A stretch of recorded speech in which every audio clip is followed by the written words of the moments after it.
It was a Tuesday evening in November, the kind of night where the rain falls sideways and every cab in the city seems to vanish. I was standing outside my office building in downtown Chicago, my phone dying at 3%, desperately trying to get home to my daughters. I ordered an Uber. Black Toyota Camry, 4.9 stars, driver named David, estimated arrival, 4 minutes. When the car pulled up, I didn't look at the driver. I never do. I just confirmed my name, slid into the back seat, and started scrolling through work emails, grateful to finally be out of the rain. But then the driver spoke. "You look familiar," he said, glancing at me in the rearview mirror. "Have we met before?" I looked up, ready to give the polite smile I reserve for small talk with strangers. But when my eyes met his in that mirror, something happened. Something I can't fully explain, even now. His eyes. I knew those eyes. They were my eyes. The same unusual shade of green with flecks of gold around the pupils. The same slight downward tilt at the corners. Eyes I had seen every single day of my life when I looked in the mirror. "I don't think so," I managed to say, my voice suddenly thick. But my heart knew. Before my brain could catch up, before logic could intervene, my heart already knew. The man driving my Uber was my father. The same father who had walked out of our apartment when I was 6 years old, who had promised to come back for my birthday and never did, who had disappeared so completely that my mother eventually told people he had died. He wasn't dead. He was alive. And he was driving me home in a Toyota Camry with leather seats that smelled like pine air freshener. That Uber ride was 8 months ago. Today, I'm sitting in my living room watching the snow fall outside, finally ready to tell this story. It's taken me this long to process it, to understand it, to figure out what it all means. People ask me all the time, "What did you do? Did you confront him? Did you scream? Did you cry?" The answer is, none of those things, at least not in that car. In that car, I sat frozen, paralyzed by 30 years of questions that suddenly had a face, a voice, a body sitting 3 feet in front of me. Paralyzed by the childhood version of myself who had waited by the window every single day for a year, convinced that today would be the day Daddy came home. He didn't recognize me. His own daughter was sitting in his back seat, and he had no idea. I was just another passenger, just another fare, just another stranger. But I recognized him.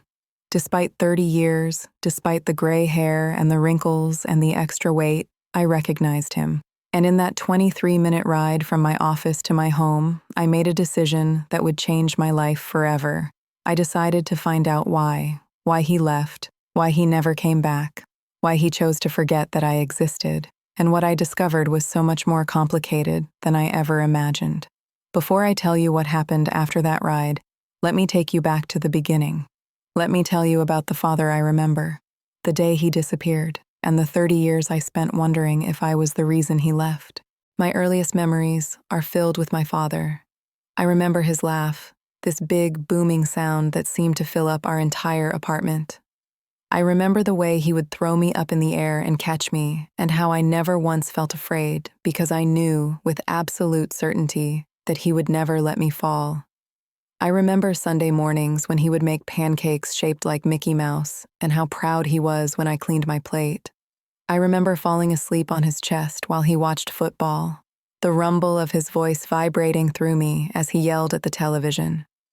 I remember thinking he was the biggest, strongest, most wonderful person in the entire world. We lived in a small apartment in Milwaukee, 2 bedrooms, 1 bathroom, a kitchen so tiny that only one person could cook at a time. But it felt huge to me back then. It felt like a castle. My mother worked as a receptionist at a dental office. She left early every morning and came home tired every evening. My father was a mechanic at an auto shop.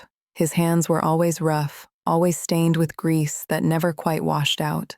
But those hands were gentle with me. Those hands braided my hair, badly. But he tried.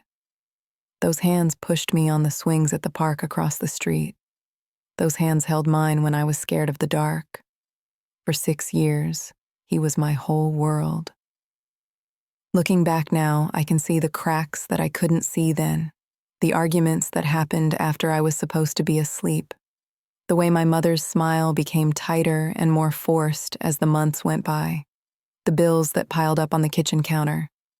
The bottles that appeared in the recycling bin more and more frequently.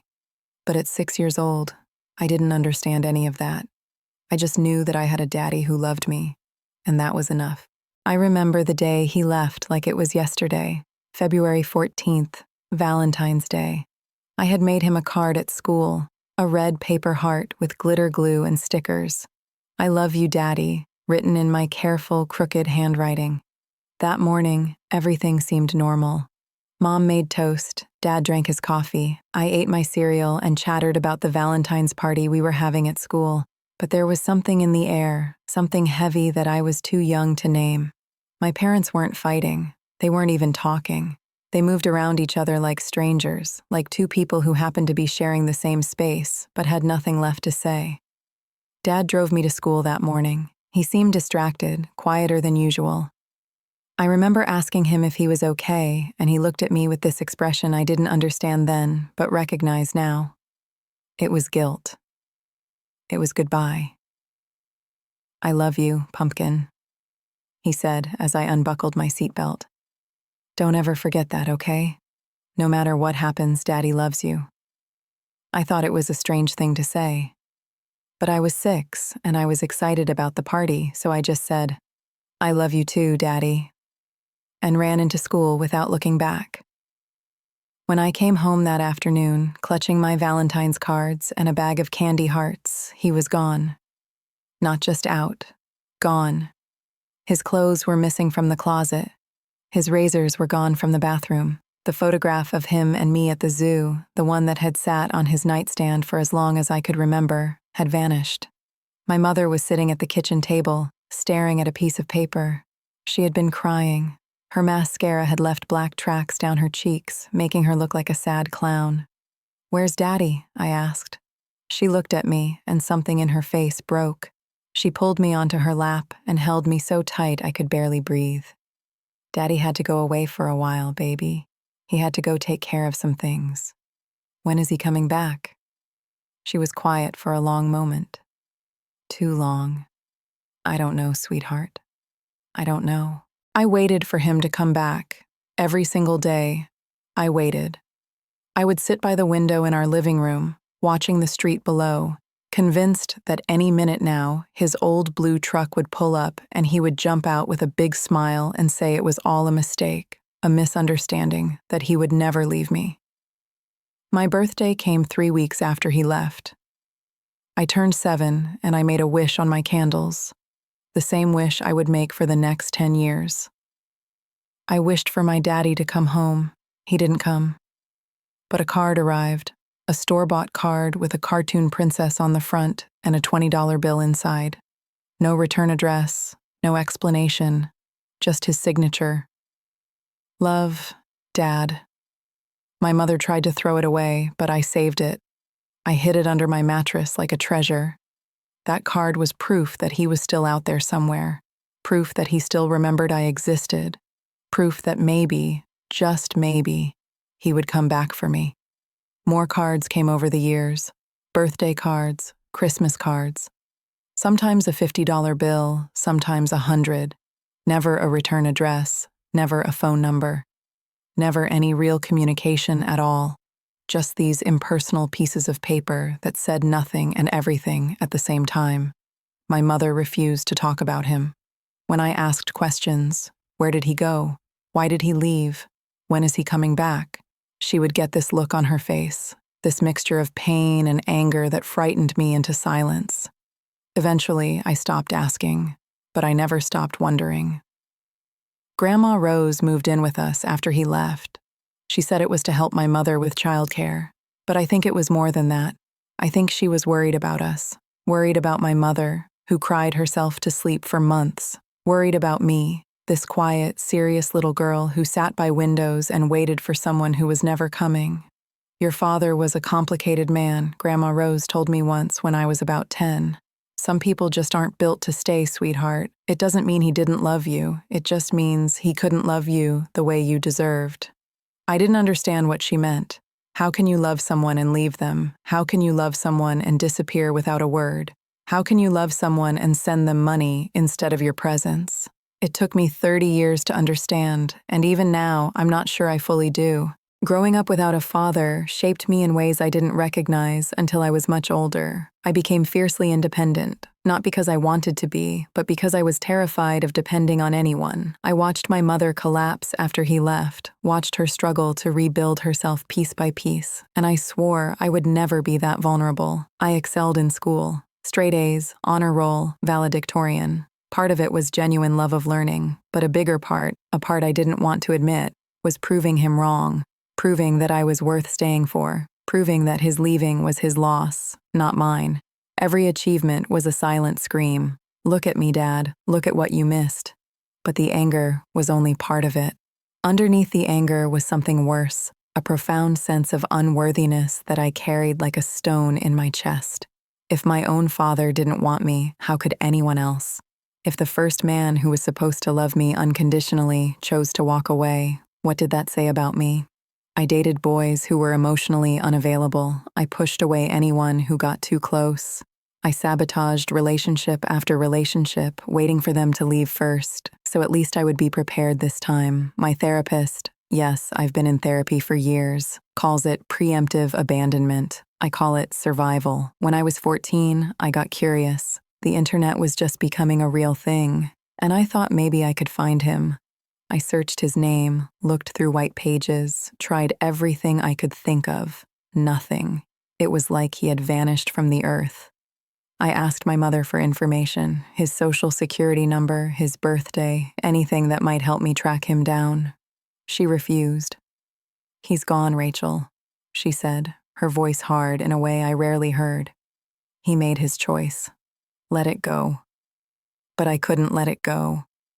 How do you let go of a ghost that haunts every corner of your life? When I was 21, my grandmother died. Grandma Rose, who had helped raise me, who had held me when I cried, who had tried her best to fill the father-shaped hole in my heart. At her funeral, something broke open in my mother. Maybe it was the grief. Maybe it was the realization that life is short and secrets are heavy. Whatever it was, she finally told me the truth. We were sitting in her kitchen after the service, surrounded by casseroles from well-meaning neighbors. Everyone else had gone home, and it was just the two of us, exhausted and heartbroken. "You deserve to know," she said suddenly, staring into her coffee cup, "about your father, about why he really left." I held my breath. After 15 years of silence, she was finally going to tell me. "Your father was an alcoholic," she began. "Not a casual drinker, a real clinical alcoholic. He hid it well at first, they always do, but by the time you were born, it was out of control. I thought about the bottles in the recycling, the arguments I heard through the walls, the mornings when he seemed foggy, distant, not quite present. He tried to quit. God, he tried so many times. Rehab, AA meetings, therapy, but he always went back. The bottle was stronger than everything else, stronger than me, stronger than you." She wiped her eyes with a tissue. "The night before he left, we had a fight, a bad one. He had come home drunk again, and I told him he had to choose, alcohol or his family. He couldn't have both. And he chose alcohol," I whispered. "He chose to run," she corrected. "He was ashamed. He knew he couldn't stop drinking, and he couldn't face watching himself destroy us. So he left. He thought he was doing us a favor. A favor. My father abandoned me as a favor. The money he sent," she continued. "He was always working, different jobs in different cities. He never stayed in one place for long, but he always sent money. It was his way of, I don't know, absolving himself maybe, telling himself he was still providing even if he wasn't present. I thought about all those birthday cards with no return address, all those impersonal checks that were supposed to substitute for a father's love. Why didn't you tell me before?" I asked. She looked at me, and I saw something I had never seen in her eyes before. Guilt. "Because I was angry," she admitted. "Angry at him for leaving. Angry at myself for not being enough to make him stay. I thought if I told you the truth, you would feel sorry for him." You would forgive him, and I wasn't ready for that. So you let me think he just didn't want me. I know, I'm sorry. I thought I was protecting you, but I was really just protecting myself. That night I learned that the truth is rarely as simple as we want it to be. My father wasn't a villain, he wasn't a monster. He was a sick man who made terrible choices because he was too weak to make better ones. It didn't make the pain go away, but it did make it different. Smaller somehow, more manageable. At least now I knew it wasn't my fault. At least now I knew the leaving wasn't about me. Fast forward 15 years. I'm 36 years old. I've built a good life, a career I'm proud of, a husband who loves me, 2 beautiful daughters who will never, ever have to wonder if their parents wanted them. I had made peace with my father's absence. Or at least I thought I had. I had stopped searching for him, stopped waiting for him, stopped expecting him to appear and explain everything. And then he drove up in a black Toyota Camry. The ride started normally. I gave my destination, he confirmed it, and we pulled into traffic. The rain was heavy, blurring the streetlights into smears of orange and white. You look familiar, he said. Have we met before? I looked up, and there he was. Older. So much older than the man in my memories. His hair had gone completely gray, thin on top and cut short. His face was weathered, lined with wrinkles that hadn't been there before. He had a small scar above his left eyebrow that I didn't remember. But those eyes hadn't changed at all. My heart started pounding so hard I was sure he could hear it. My hands were shaking. I pressed them against my thighs to keep them still. I don't think so, I managed to say. He nodded, returning his attention to the road. Must just be one of those faces. You look like someone I used to know. Someone you used to know. Your daughter. The little girl you left behind. The person you were supposed to protect and love and never abandon. I wanted to scream. I wanted to cry. I wanted to reach through the gap between the seats and shake him and demand answers. But I didn't do any of those things. Instead, I studied him, drank in every detail of his face, his hands on the steering wheel, the way he drummed his fingers when we stopped at a red light. I had imagined this moment so many times, finding him, confronting him, making him explain himself. But now that it was happening, I was frozen.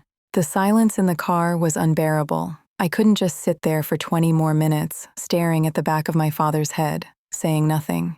So I did something crazy. I started talking to him.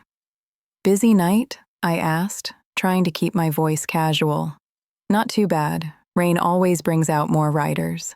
Nobody wants to wait for the bus when it's like this. How long have you been driving? About 3 years now. It's not bad work. Flexible hours. Lets me be my own boss. 3 years. My father had been in Chicago for 3 years, driving strangers around the city, and I had no idea. What did you do before this? I asked. He was quiet for a moment. Little bit of everything. Mechanic, mostly. Some construction. Moved around a lot. Running, my mother had said. He was always running. Do you have family? I asked, and my voice cracked on the word. He glanced at me in the mirror again. Something flickered across his face. Pain, maybe, or regret. It was there, and gone so quickly I might have imagined it. I have a daughter, he said slowly. 2, actually. One from a long time ago. One who's in college now. 2 daughters. I had a half-sister I had never met. Do you see them? I asked. Your daughters? The silence stretched out. The windshield wipers beat a steady rhythm against the glass. The older one. I wasn't there for her. Made a lot of mistakes when I was young. Stupid mistakes. I've thought about reaching out, but... He trailed off. But what? But it's been so long. 30 years. She's a grown woman now, probably has her own life, her own family. Why would she want to hear from me after all this time? I'd just be opening old wounds. I couldn't speak. I couldn't breathe. Here he was, my father, explaining why he had never tried to find me. And his reason wasn't that he didn't care. His reason was that he cared too much. He was afraid. Afraid of my rejection, my anger, my pain. What a coward, I thought. And then, what a sad, broken man. Maybe she would want to hear from you, I said quietly. Maybe she spent her whole life wondering why you left. Maybe knowing you thought about her, that you wanted to reach out, would mean something to her. He didn't respond for a long time. When he did, his voice was rough. You think so? I think people deserve the chance to make their own choices, even if you're afraid of what they'll choose. We pulled onto my street. My house was 3 doors down, warm light glowing from the windows. My husband's car was in the driveway. My daughters were inside, probably watching cartoons and eating the snacks they weren't supposed to have before dinner. This is me, I said. He pulled to a stop and turned to look at me. Really look at me, for the first time since I got in the car, and I saw the moment it clicked. The moment 30 years of absence collapsed into a single, shattering second of recognition. Rachel, he whispered. Is that Rachel? My name on his lips broke something open in me. The little girl who had waited by the window, who had wished on birthday candles, who had hidden Valentine's cards under her mattress. She came rushing back, and suddenly I was 6 years old again, standing in the doorway of my parents' bedroom, wondering why Daddy's clothes were gone. Hi, Dad, I said. He made a sound, not quite a word, not quite a sob. His hands gripped the steering wheel so tight his knuckles went white. My God, he said. My God. Rachel, it's you. It's really you. We sat there in the dark, in the rain, in this stranger's car that smelled like pine air freshener. 30 years of silence hung between us, heavy and impossible. You're beautiful, he whispered. You grew up so beautiful. You look just like your grandmother. Rose, you look just like Rose. The mention of my grandmother's name made my eyes fill with tears. She had died without ever knowing what happened to him. She had died still hoping, still praying that he would come back and make things right. She's gone, I said. Grandma Rose. She died 15 years ago. His face crumpled. I didn't know. God, I'm sorry. I'm so sorry, Rachel. For everything. For leaving, for staying away, for being a coward. I'm so sorry. I didn't know what to say. I had imagined this moment countless times. The apology, the explanation, the chance to finally tell him how much he had hurt me. But now that it was here, all those rehearsed speeches seemed inadequate. I have to go inside, I finally said. My husband is waiting. My daughters. Daughters. You have daughters? 2.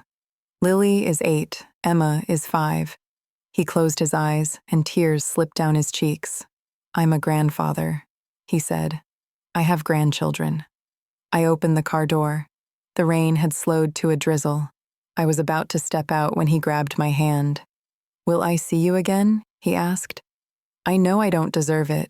I know I have no right to ask. But please, Rachel, please give me a chance to explain, to make it right. However much time I have left, I want to spend it knowing you. I looked at this man, this stranger who was also my father, and I thought about all the years of pain and anger and longing. I thought about my daughters inside, innocent and loved and secure. I thought about the woman I had become in spite of him, because of him, without him. I need time, I said. I need to think. But give me your number. I'll call you when I'm ready. He wrote his number on a gas receipt with a shaking hand. I took it and stepped out of the car and walked to my front door without looking back. That night, I held my daughters extra tight, and for the first time in 30 years, I cried for my father. I didn't call him right away. I couldn't. For 3 weeks, that gas receipt sat on my dresser, David's phone number scrawled in blue ink. I looked at it every morning when I got dressed and every night when I went to bed. Sometimes I would pick it up and stare at it, thumb hovering over my phone, ready to dial. But I never did. Not yet. I wasn't ready. My husband, Marcus, was the first person I told. He listened without interrupting, which is one of the things I love most about him. When I finished, he pulled me into his arms and held me while I cried. "What do you want to do?" he asked. "I don't know. Part of me wants to see him, talk to him, understand why, but another part of me wants to throw that number away and pretend it never happened." "Both of those are valid choices," he said. "There's no right answer here, Rachel, only the answer that's right for you." But what was right for me? I had spent 30 years hating him, mourning him, wondering about him. Now that I had the chance to actually know him, I didn't know if I wanted to. I called my mother. She was quiet for a long time after I told her. "I'm not going to tell you what to do," she finally said. "You're a grown woman. This is your choice, not mine. But I will say this. Carrying anger is exhausting. I did it for years, and it nearly destroyed me. Whatever you decide, don't let it be about punishing him. Make it about what you need." What did I need? That was the question I couldn't answer. I needed to understand. I needed closure. I needed to hear his side of the story, not filtered through my mother's pain or my own assumptions. But I also needed to protect myself, to protect my family. What if letting him in meant letting in all that old trauma? What if my daughters got attached to him and he disappeared again? What if he was still the same broken man who ran away from everything hard? 3 weeks after the Uber ride, I called him.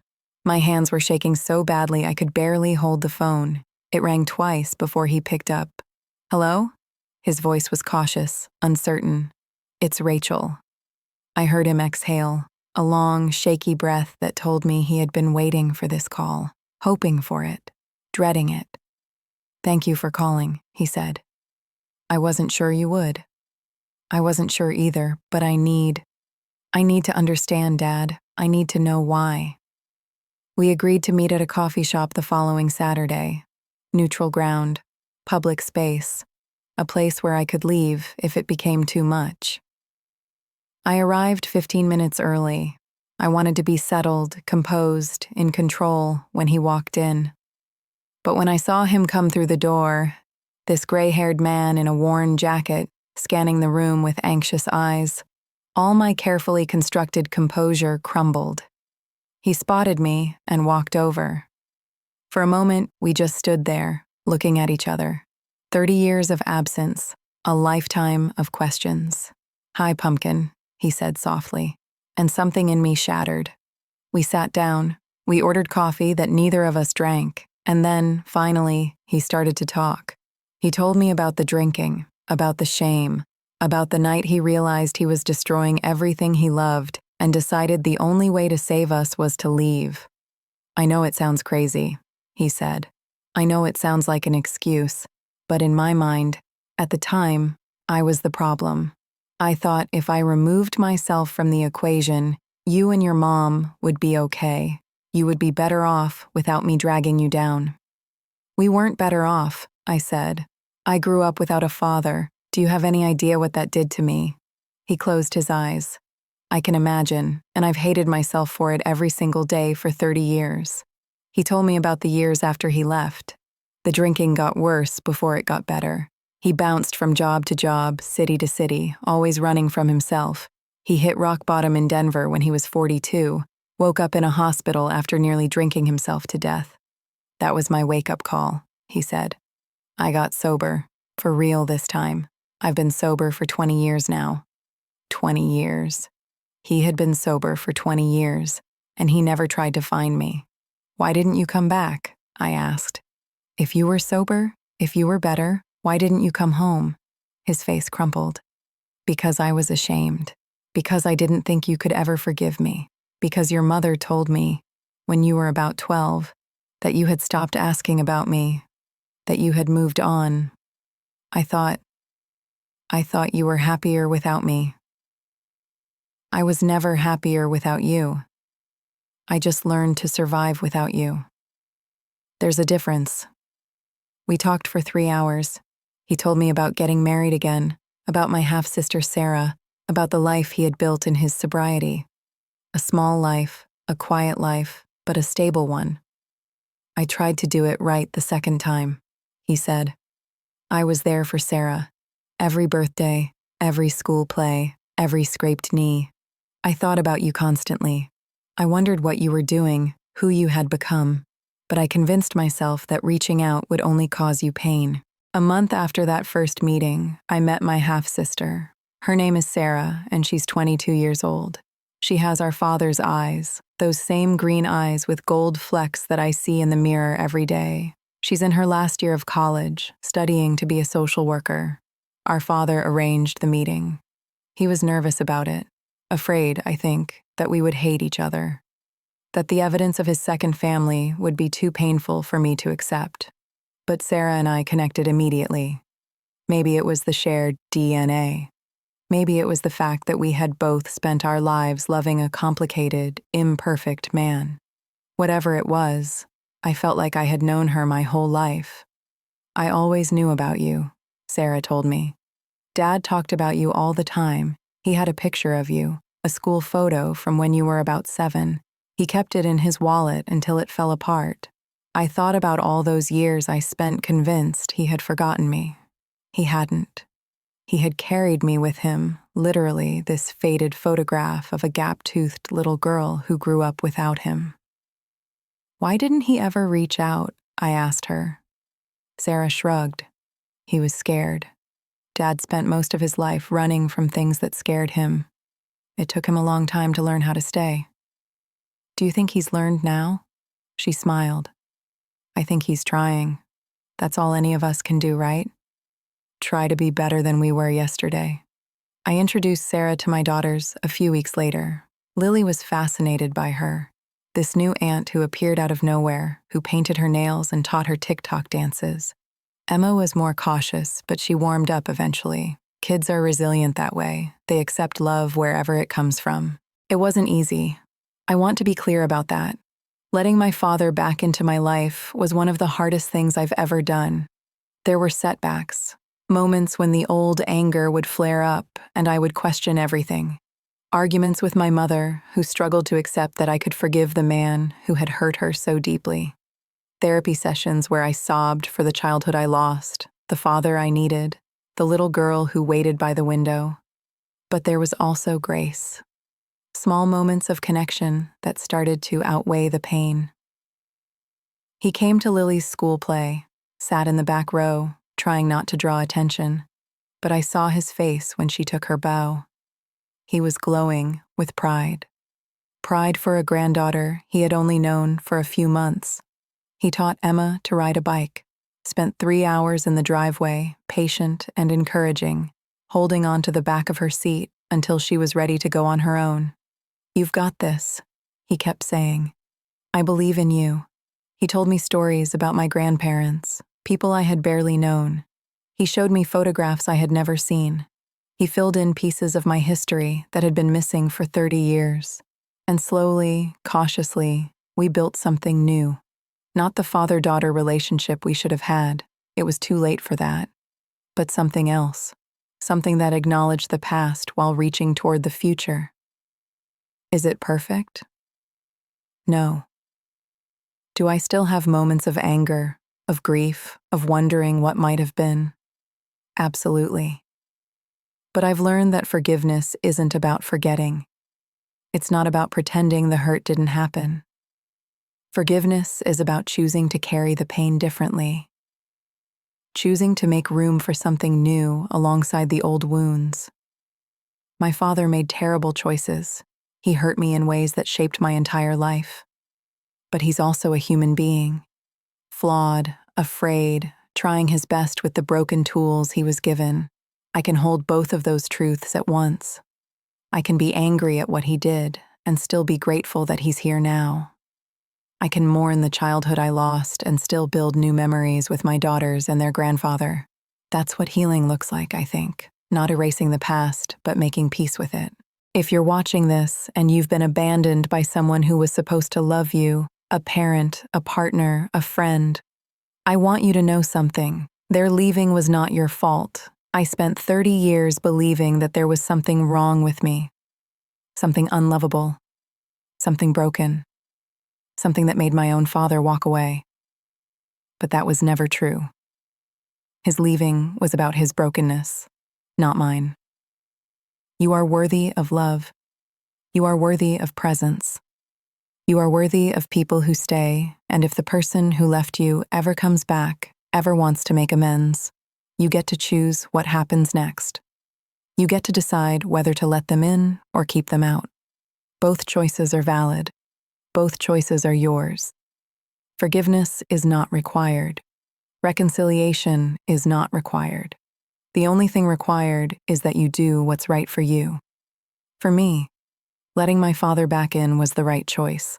It wasn't easy, and it's still a work in progress, but it's given me something I didn't know I needed: closure, understanding, the chance to write a new ending to an old story.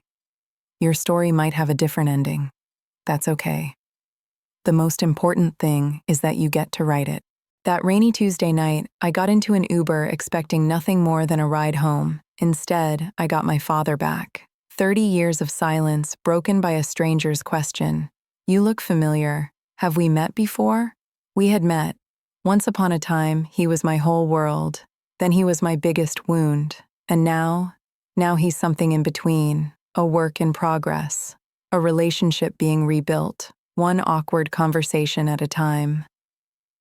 Last month, we had Thanksgiving together. My father, my mother, who has slowly, grudgingly accepted his presence in our lives, my husband, my daughters, and Sarah. 3 generations around one table, passing turkey and trying to figure out how to be a family. It was messy. It was awkward. At one point, my mother made a comment about the past that made my father flinch and me want to crawl under the table. But it was also beautiful. Emma sat on her grandfather's lap and told him about her best friend at school. Lily taught Sarah a card game she had learned at camp. My mother laughed, at a joke my father told. "We're not a normal family, we never will be, but we're trying, and that's more than I ever thought we would have." My Uber driver was my father, and finding him was the beginning of finding myself. If you're waiting for someone to come home, I hope they find their way back to you. And if they don't, I hope you find peace anyway. You deserve it. Sweet dreams. If this story moved you, hit that subscribe button and turn on notifications. I share stories like this every week, real stories of women who faced impossible situations and found their way through. Drop a comment below. Have you ever reconnected with someone from your past? How did it change you? Share this video with someone who needs to hear it today. Remember, sometimes the people we've lost find their way back to us in the most unexpected ways. Sweet dreams.